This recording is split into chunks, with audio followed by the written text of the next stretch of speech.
is a lot right now. Are you feeling it? We all need new tools to help us walk through the chaos with grace, ease, and compassion for each other and for ourselves. In this podcast, you'll hear from parents, educators, and other experts who can bring perspective to the monumental job of parenting. It's time to level up and be warriors for our kids and our communities. This is the Warrior Parent Podcast.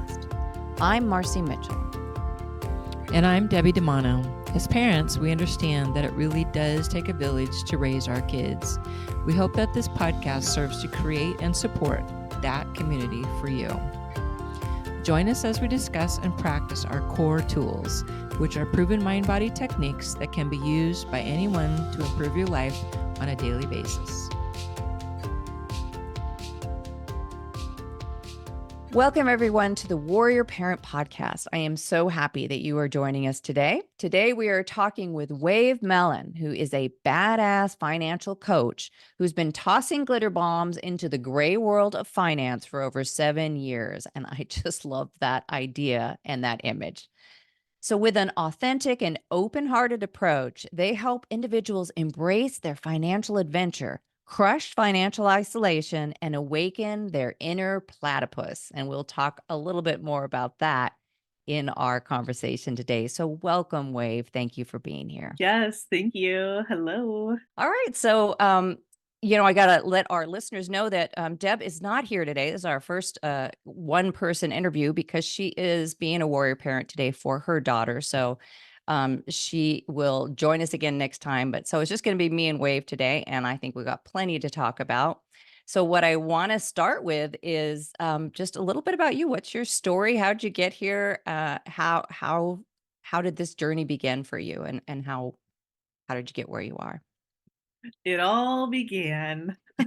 Yeah, sure. Thank you so much for having me Mhm. on. And I love this podcast. I've listened to several episodes, and Thank uh, you. you guys have such a great dynamic and amazing people come on here. So Mm, really appreciate what you guys are doing. thank you. My story. Let's go back a little bit because I want to tell you guys that I think one of the podcasts recently was, aren't we all kind of neurodivergent? And I loved this one because yes, this is my theory right now. I Yeah, think a lot of us grow up feeling different, and some of us get labels, some of us don't. yeah. And it's so fascinating to me how many I'm like, "Oh, I feel really uniquely different than other people." And when I talk to people, they say, "Oh, yes, me too, though." Yeah, And so that's such a beautiful thing, and I yeah. wanna celebrate that. And so I felt extremely different growing up. I Mm. felt like I was being pushed into square boxes when I was, like, a star unicorn shape. Um, and, that's just such a, like, crunchy place to be in life. Mm, You feel I felt very isolated. I feel like I was on the wrong planet. Right? So yeah, I'm really intrigued because when I speak to people, they feel the same way. And so yeah. I'm really curious about how we feel isolated in our lives. Mm, And I'll link that back in a minute. So yeah, I grew up pretty regular in the idea of you go to school, you go to college, you get a job, maybe there's a fence and a dog, and then you just go to work and you come home and maybe you see some friends, and that's actually like a pretty good life. I don't think there's anything wrong with that. And it actually resembles my life now. But while like in the middle of that, there was this missing piece, which was like what actually brings me uh true happiness, mhm. what Mm, actually fills my existential cup, yes. and kind of the mindlessness that goes on when you're pursuing like like, kind of an empty path. Mhm. So I don't mean to be too vague there, but I remember, I graduated from college and it was suddenly adulting time and I felt completely unprepared. Yeah. and also confused. Like, what is everyone doing? We're spending our whole lives doing all this work for like, I had just terrible bosses, Yeah. and I was going into extreme amounts of debt to fund, when my boss was pushing me down all week, so on the weekends I was blowing a lot of money to kind of like Mm, compensate yeah. Yeah. for kind of the misery that I was experiencing. Yeah. And so It's again, yeah, isn't I just that like isn't that just a definition of something so messed up, and yet you just kind of summed up what a lot of people go through. yes, and for me, Mm, I felt again I was like this unicorn shape going into the square hole, yeah. and it just nothing made sense. Um, I I found a lot of community, a lot of free communities that I would engage in that allowed me to be myself, but it was always just like a lot of these communities, whether I found like the Burning Man community where you get to just be wild and free. Yeah. And I found, I found my queer community and my LGBT community where Yeah. everyone's accepted. Yes. And all these communities get sidelined in the world. Mm, And so this honestly, I don't know why this is, but the baseline for me was it all came down to um financials. So how do we get from feeling exactly. marginalized to being a Yeah. financial coach or financial counselor? So this is a good question here, and yeah. I absolutely agree with that. And as you're talking about, how aren't we all neurodivergent? And I think, my generation, which I'm like the very beginning of Generation X. So I'm born in 65. So that's where they draw that little arbitrary line. But, I think we were just good at a lot of us were just good at um putting on what Brené Brown calls the armor or the mask or the clothing of what was expected, most of us, so that we could fit into those squares. But it wasn't like it was our natural fit. It was just that, that was what we did. We were like, okay, that's where I got to go. Let me just squeeze on in. We didn't really think we had a choice.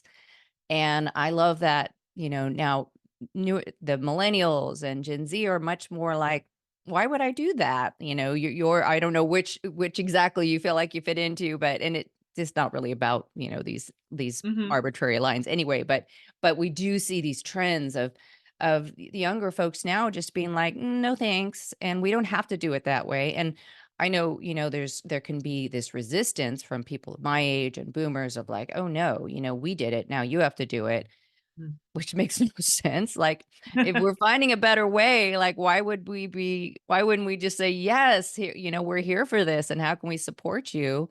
And let's do it better." Because I think we all know that just it wasn't it wasn't empowering. It didn't light you up. It just, you got good at doing it, but that didn't make it a good thing. Yeah, and I don't know how to answer that one question, but I'm so curious about it. Like, how do we kind of unlock ourselves from thinking that people need to do it our way, the next Mm, generation? I am curious about that. I belong in a queer choir that has every age group, and we have so many feelings. But yeah, to go back, I think there's this kind of right. I am aware of that I'm standing on the shoulders of the people before me. right. I know that what my mom was, she was lacking legal rights. Mm, Just one generation, she wasn't even probably able to get divorced at one age. She had to wow. wait. I think there's this a really important key that we need to honor where we've come from. Yes. Like, this is such a beautiful thing, and so I think honoring the generations before us helps them kind of also feel included in the new conversation. Yeah, well, Yeah. and like what you just said about being in a multi-generational choir, like that's how we do it. We don't seclude ourselves. We get with people of multiple generations, and we show them that, the younger generations are not scary or like and same thing, like that. Here's why maybe some of the older generations feel the way they do, but it's all about communication and connection and seeing our connection, our oneness versus always Yeah. othering everybody. I love that. Yeah, Yeah. and I, like, thank them often because they did so much work. I live in here in Eugene, Oregon, Mm, yeah. that you couldn't even be out, you could get Yeah. fired, right, and now it's Eugene, Oregon. It is what it is because of that, Yes. Yes. and for me today, I was daydreaming, I'm a financial coach now.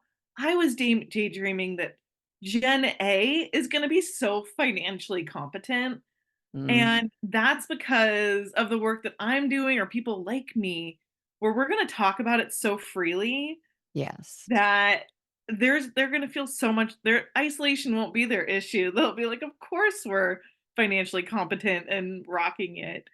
Um, Yeah. I just had this daydream and of course, I hope to open those gates and Yeah. be part of that journey, so Yeah, that's how we set the intention, right? That's how we move it forward by seeing a better way and then just going towards that. Yeah, that's yeah. awesome. And I'll Well, probably be let's all talk. grumpy and old, and they'll be like, "We're just awesome, and we knew it." And, I'll be like, "I was the one." Well, tell me a little bit about we're talking about finances here. So we've been talking about neurodivergence and the queer community, LGBTQIA plus, and all of these really kind of that feel like really out there and energetic topics. And then we bring finances in. It feels like the rock that just drops to the room. And I love that you're changing that you're letting the light into this scary, triggering, um, unknowable topic of finances. So talk about that. Yeah, definitely. I'm just writing down fear, guilt, and shame because Mhm. these are the core things that everyone that I know expresses around their finances. Yes. Yeah. And yeah, I think the way the conversation that we're having this podcast today reminds me of just the way that the wild way that I think and feel and I want to help people kind of reframe where finances are in our lives Yeah. because we have fear, guilt, and shame. What I love about it is it's like the most taboo subject on the planet. Like this makes it even more intriguing for me. I will Yeah. have people tell me about who they're dating and their sex life, but if we talk about money, it is panic and then Yeah. hide and sometimes tears. Yeah. And Yeah. I mean, I that just makes me so excited. I just had an idea where to make budgeting more fun. You could wear like a tutu and maybe like I don't know, Shrek ears. I don't know. I had this idea of I had Something that sort of helps to dissolve the all the I had heavier an image. emotions and Yeah. yeah. So for me, what happened to me was because of that edge where it was like go to work, pretend you're normal, pretend that you don't have visions or that you're not on this planet because you have like heart-centered reasons to be here to better the place. Yeah. So I smushed that all week and then explode on the weekend, blow all my money I didn't even have, get Mm, advertised for more money, blow it more. yeah. I was over $30,000 in debt pretty quickly. Mhm. And then there's a point at which you really can't go any I mean, you can go further. Yes. And but there's a point at which my ability to do the things I wanted to started to become limited. Right. Um, I just remember one day I wanted something else, and I was doing a worksheet, and the word sovereign came up. Mhm. That was the ultimate word for me. That I wanted my life to be mine, and it just wasn't. And one of the biggest anchors was money. And what the heck is money? I've now learned that it's life force energy. It Mm, it represents what your time in the day and what you've right. done. Right. So it was a quick turnaround. I had a financial coach. She showed me some things. I got extremely invested in money and finances, and turned $30,000 of debt into zero in a year and a half. Wow. And and you just take this, it's just really fun to be this really wild person. I just am explosively wild. Like, I can't contain myself. I Nor ins should you. and I keep trying to work on this because I just wanna wear my onesies everywhere. I want to, I don't wanna work for the mean bosses. I Yeah. want The other day I had this dream that my mission on this planet was to pet animals. Um, pet Now as there's many a dogs. job I could get behind. Yes, right, and so, like, this freedom feeling or this explosive, like, excitement that I have, I mean, I see it in people. One of my clients right now is, like, poised to help so many people on this planet, but is Mm, being sucked energetically and dry by finances, and mhm. that just drives me nuts because it's actually pretty simple, but we're also locked up in fear, guilt, and shame. Yeah. So S Mhm. how do you how so I know you talked about heart brain coherence and heart-based tools. Mm. Is that how you're helping people move from the fear, guilt, and shame to an idea of what can I do with money? How can I be empowered by it? Sure, yeah, I'm so curious about this because I do like to talk about mindset and beliefs Mhm.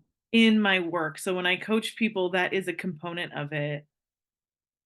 And the second, we really do have to get down into the financials and the monies and the numbers. Yeah. But really, it's not the numbers are the easy part.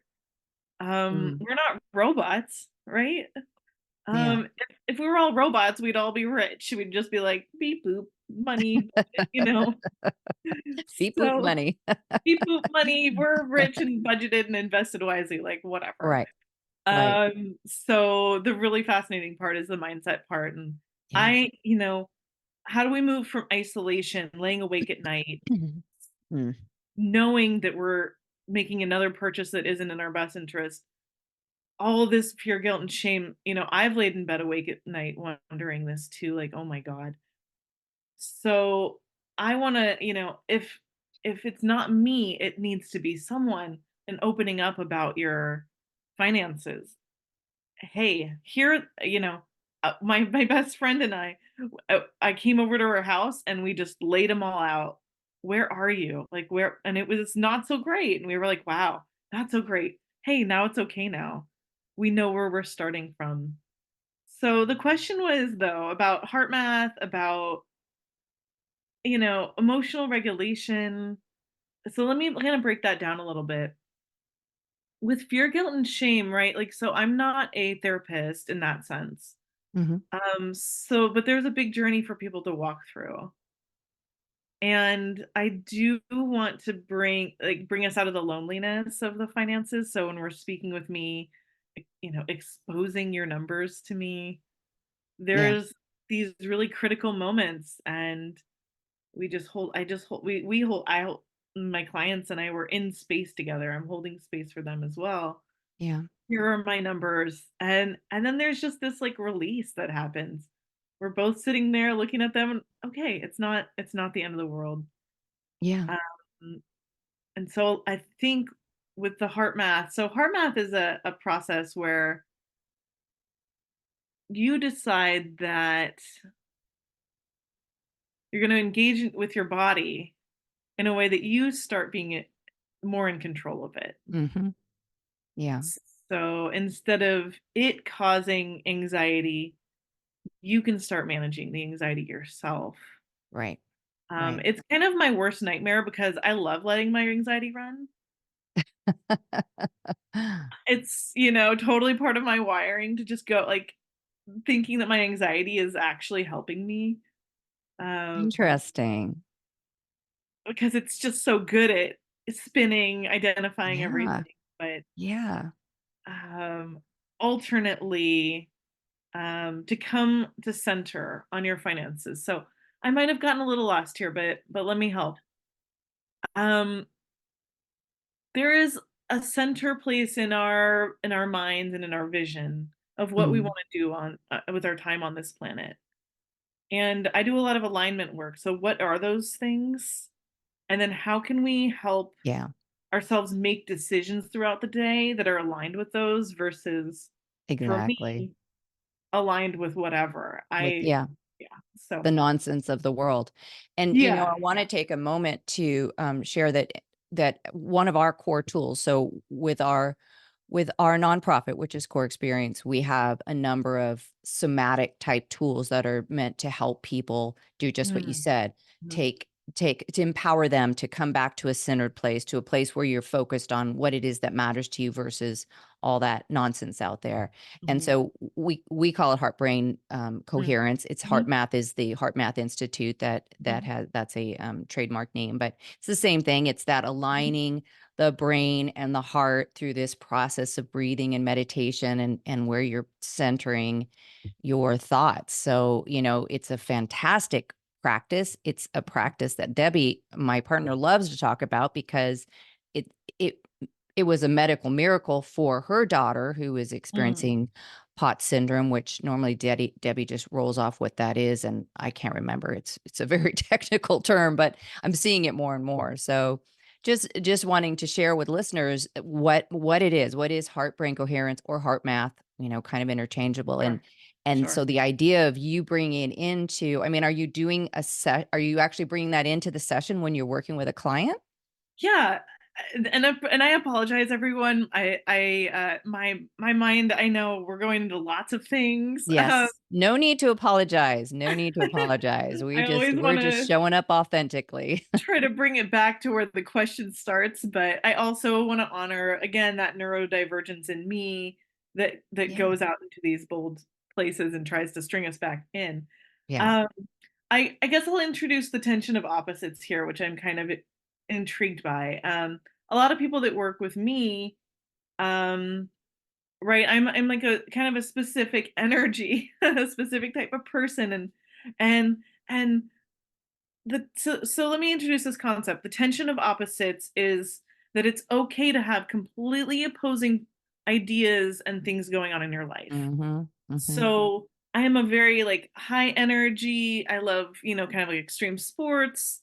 And like I just said, I love my anxiety for whatever reason. It's it's not ideal, but it's in my life. What Yeah. can I do? We're working on Yeah. it. Yeah. And I'm really into meditation and breathing. Now, in theory, this second, the tension of opposites, these are two opposing forces. Mhm.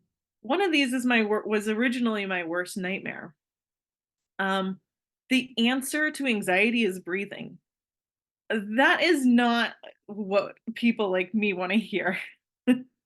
That literally taking a breath is signaling your entire body that all sorts of Yeah. neurochemical and Yeah. you know what I mean. Yeah. And the Yeah. extreme sports enthusiast is like, I do not want to breathe Yeah. to get what I want. But when we hold these together, we just know that we're full of these opposites and they're okay. So Mhm. I Yeah. absolutely engage in breathing and engage in meditation. And the only way to kind of sometimes for me know what my heart and ethical center is and what my visions are is to start turning off some of my senses, closing your eyes. Yeah. I put earplugs in. I actually have an eye mask. Yes. Yes. Um, I think these are important. It's important that we take what's opposite of what we're doing and engage in it if we know it's Yeah. good for us, because that tension of opposites can become magnetic and Yeah. propulsive. So they start kind of swirling around each other. There's like this image in my mind of you get to actually make moves in life because you're holding these tensions. So when I'm working with my clients, I always joke, "What is meditation?" It's this big thing. I'm like, "Just close your eyes." If you can close Yeah. your eyes, you're like kind of meditating, right?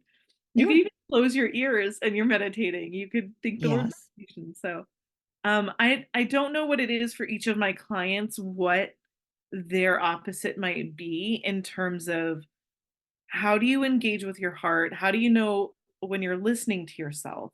How do Yeah. you know when you're engaging with your ethical center? Yes. And it might be all sorts of things. There's times that I've been riding my bike so fast, my anxiety actually can't travel that fast. And there's just like this flow moment, and I can see things clearly. Ah, Um, I love that. so I help. What I do is I try to help people discover what those things might be. Yeah, because it's different for everyone. Yeah, like who am I? What is my most authentic version of myself? Yes. Out of all the BS.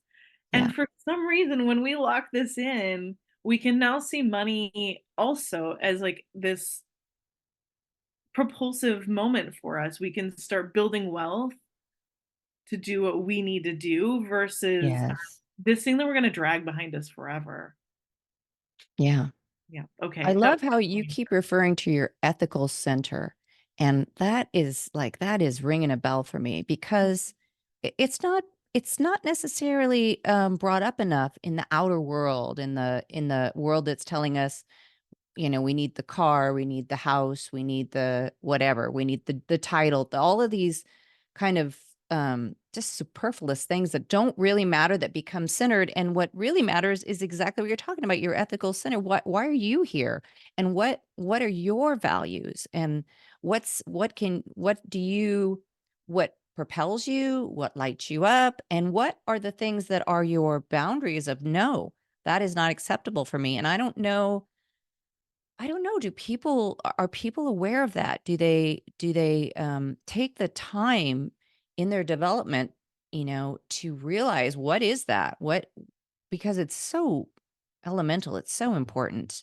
Mm. And yeah, I love that you refer to that because that's I mean, that's really what matters. And it's not the same for everyone, but Yeah, I'm on this journey too, and you just had me thinking about how I love the self-help section at the bookstore. yeah. I just love being a sponge for everyone Yeah. else's information. Yeah. And ultimately, I think it reminds me of growing up, in the church and knowing the ethical center was outside of me. It was Yeah. in the Bible. Or now it's in the self-help section, but really I'm craving to know Yeah. what's inside of like where it is inside of me. Right. Well, And it can even I be think hard. when you go into that self-help session and section and maybe you start reading some of those books are going to resonate because that's connecting with you. And some of them are going to be Mm. like, maybe not, you know? And so it's not that it's outside of you, it's that you're being drawn to that which is true for Yeah, you too. cool. I Cause love that yeah. perspective. Yeah, I think that's awesome, and I get that, like, where you just you're listening to it, you're all finding it, you're, a sponge for it, but you're a sponge for that which resonates with your Mm. ethical center and not there's gonna be stuff that you're gonna say, "Oh, no, thanks, that's not for me." So Yeah, this is wild to me that we're talking about this because it's how do you have a like you said, financials are just like I have this joke that like I don't even like the lower chakras. They're boring or something. Um, but yeah, like you said, it's like this rock, this stone, yeah. and that just doesn't sound as fun as like I don't. It's not and I love that you're changing that paradigm. Like, what if it's not? What if it's Mhm. fun? What if we put a tutu on and we talk about Totally. possibilities and I'm but so that's a change, drawn. it's a big shift, Yeah, and especially for I'm my generation. sure. Yeah. Yeah, I mean, I totally feel for that idea of being like the last generation who played the more traditional game, and now we have Gen Xers who are like, no, no Yeah. thanks. Yeah. And for me, they just went through COVID. They had the same illuminations that we had. Like, wait, what are we doing with our time? Yeah. And of course, millennials, we had the market drop and some 9/11. We panicked and became regular people too. Um, Oh, no. oh no, follow the pattern that was before us. Yes. And so it is kind of fun to look, and of course, I'm starting to be drawn to talk about like the field and quantum physics. But I'm Yes. also like, oh my gosh, but also, guys, like, I want you to know why financials are like, if we fall in love with them and center them, Yeah. how that opens up all of it unlocks everything for us. Mm. So we keep our financials either behind us with the anchor or in our periphery. Um, but I can't. Maybe what we're talking about is just that root. Like it's the most grounded version of ourselves on this planet is trading and exchanging, Yeah. and it happens to be in some paper form in the United States, or digital at this point, but it represents our life force. It really does. Yeah. So Yeah. I am so motivated to help people get their financial shit together. Yeah. Like we can do some fun stuff. Yeah. Yeah. We meant when I was doing your intro, I mentioned the platypus story, and I did read your article there on Oh, Tiny Buddha, which was awesome. But can you just explain what it means to be a platypus and what? Because I learned I didn't know all that. sure. Yeah. This kind of comes with like the not fitting in the square peg idea. Hmm. So the Yeah. platypus is this beautiful mystery. We're not sure if they're a mammal. They lay eggs. They have qualities of like fish. They have electric bio, they can see X-ray, all these kinds of things. Wow. They do not fit into any category. Yeah. They actually kind of break the scientific system. We're supposed to have mammals, you know, reptiles, Right. avians. We have all these categories, Yeah. and then when a being doesn't fit into a category, what does it mean? Yeah. And science really struggles with this one because we're really, really we swear that these categories we made are real. Yes. Uh, Yes. yeah, so Inviolate, but they're not. There's yeah. always the Um, so I'm fascinated by the idea of us like making labels and making names, and that when someone doesn't fit in, oh well. yeah, Versus, hey, push them aside because yeah, they're now you're marginal. messing with your paradigm. They're messing Yeah, with your truth or what you want to be the truth. definitely, definitely. So I think everyone feels this way. Mm, Labels are confusing, and yeah. why, and you should be able to choose who you are and what you do. And it's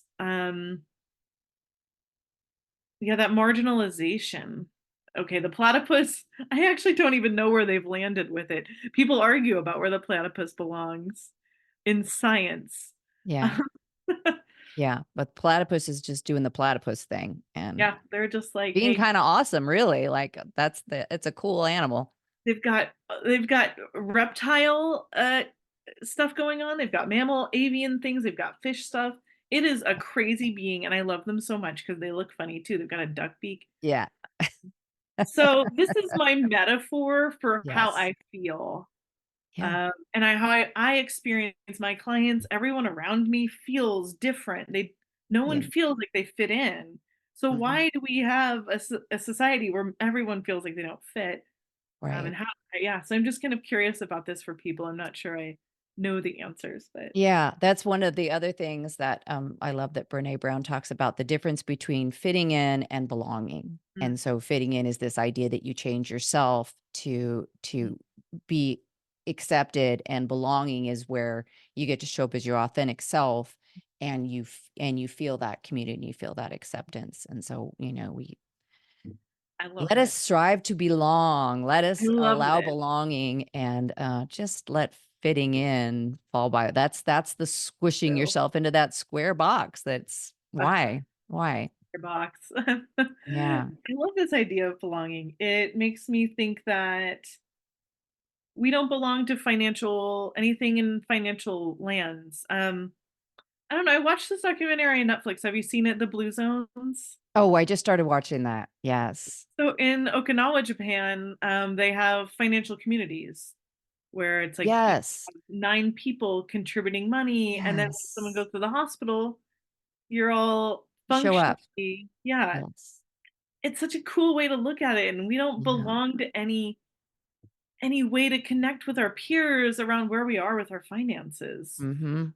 I Mhm. have this idea that we're gonna throw parties, like champagne, charcuteries, and then you present like, "Hey guys, here's where I am financially. This is why I'm in debt and why I'm scared and in shame.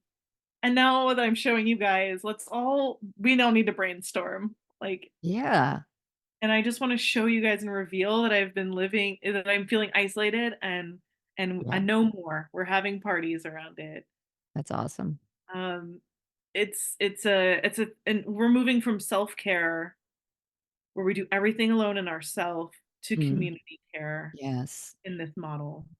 Yeah, and community is, I mean, it's so important. We have so much isolation. We have so much loneliness. It's an epidemic of loneliness right now, and this idea that we are separate, which also again leads to that us versus them mentality too. If we could just understand that we are all connected, that we're all, we're all in this together, and that when we help each other, we're helping ourselves. Like it's all, there's no separation of it. When you see it as one, then all the good, for all the people in society, because we know, especially in America right now, there is just this inequity with so many people just suffering at the bottom, where some people are, building their own rockets and other nonsense. Like why there shouldn't be people who can build a rocket when there are people who don't have enough to eat, or who who are living in their car, or don't even have a car to live in. So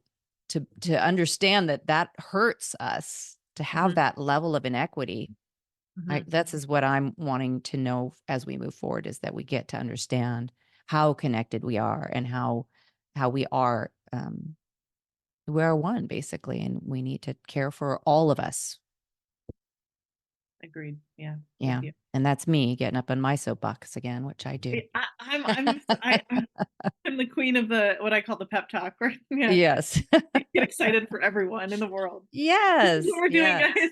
guys. We're all together in this. Well, So, yeah, well, it kind of reminds me just briefly, yeah. just that I think a lot of people are poised and are ready, that if we can just unlock like this most base level financial piece, that we can free up all this energy to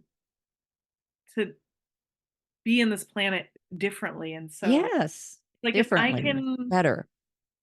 unlock, there's like, the trans community for me, let's say we unlock three people start unlocking their finances, and then there's just this chain event, and we're all doing it, and now we have this a wild force that's ready to be unlocked, and it's just so exciting to me. Yes. The Yes. connection that will ripple, right? So, Yes. yeah, that was just kind of a oneness feeling in my mind. It's Yes. how do I practice oneness, I guess, was my I'll just start there. Yes. I love it. Well, how do people, if people want to book a session with you, how do they find you?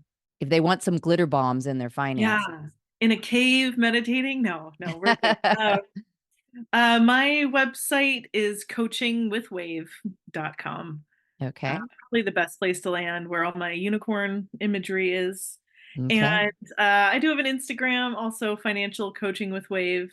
I don't practice too much on there because you guys know the internet's wild, and you got your Yes. one time. But Yeah. um, I do have a free document that kind of outlines where you could start. That's on my webpage too. It's called the No Fluff Fluffy Guide to Getting Your Financial Together. Uh, Nice. Nice. and it's just kind of a primer, but it'll kind of introduce you to what I do. And Excellent. so I'm here to walk through the financial forest with everyone. And yeah, so coachingwithwave.com. I love it. All right. And we're going to put all those links in our show notes today. So it's been so awesome to talk to you, Wave. I really have just enjoyed it, and I hope that people are having this shift around their, the idea of the scary, heavy financial topic, and how we can shift it and move into something so much more uplifting and fun and energetic and intentional. Exactly. Well, my big phrase right now is we want to fall in love with our finances. And Yes, how wild is that? That's awesome. it is New awesome. new place to go. Yes, 2024, falling in love with our I finances. love it. Thank you Me so much, too. Marcy. Oh, thank you, Wave. And now for a moment about meditation and how it can help you and your family to self-regulate and mindfully return to a place of calm and centeredness. Our Core Tools platform consists of a number of proven tools and techniques that are designed to reduce stress, anxiety, and overwhelm in spite of what's going on in your world. Meditation is just one of these powerful tools. And through a special partnership with Donna Appadoni, we have created a group of meditations available only on our platform and via Donna's own website. Here's Donna.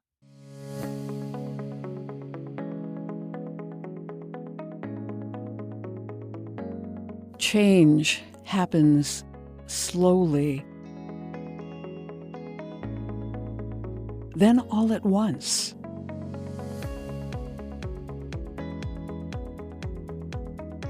Change comes when we least expect it. Hi, I'm Donna Appadoni, and I'm the person who writes and produces meditations that are used by Core Experience. Sometimes changes in our lives surprise us. They catch us off guard, but we know that life is filled with changes.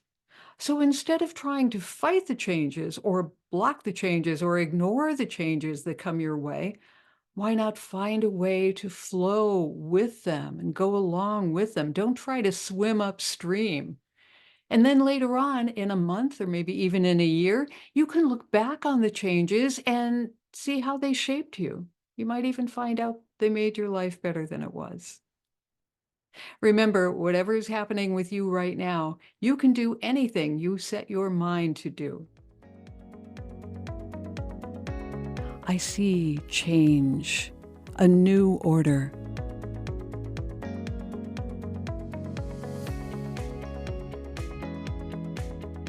What seemed foreign becomes a part of me.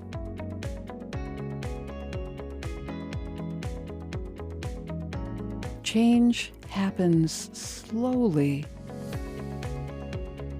then all at once.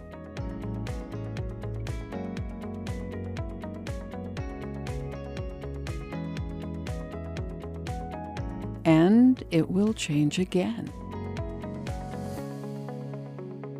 It's the flow.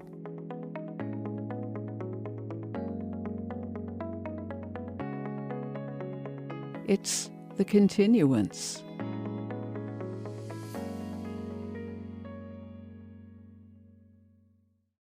Donna's book, called Drive Time Meditations, is a collection of 183 of her purpose-driven motivators. Drive Time Meditations is available on Amazon. Thank you for listening to the Warrior Parent Podcast. You can find us at coreexperience.org. Make sure you join us next week for another informative conversation to help you and your family show up mindfully, purposefully, and joyfully with each other and in your community. Our meditation segment is produced by Donna Appadoni with music from Scott Holmes. The full collection of meditations is in Donna's book, Drive Time Meditations, available on Amazon and at donnaappadoni.com. Thanks to Samuel Hale, LLC, for sponsoring this podcast. Technical and marketing support comes from Inspire Your Brand. Our podcast editor is Justin Beeden. Opinions expressed by guests do not necessarily reflect those of the hosts, producers, or financial supporters. I'm Debbie DiMano. And I'm Marci Mitchell. The Warrior Parent Podcast is a production of Core Experience. If you resonate with the idea of creating a community to help support kids and families, won't you join us by following the podcast and sharing this episode? You can even write a review. It truly does take a village, and we appreciate you.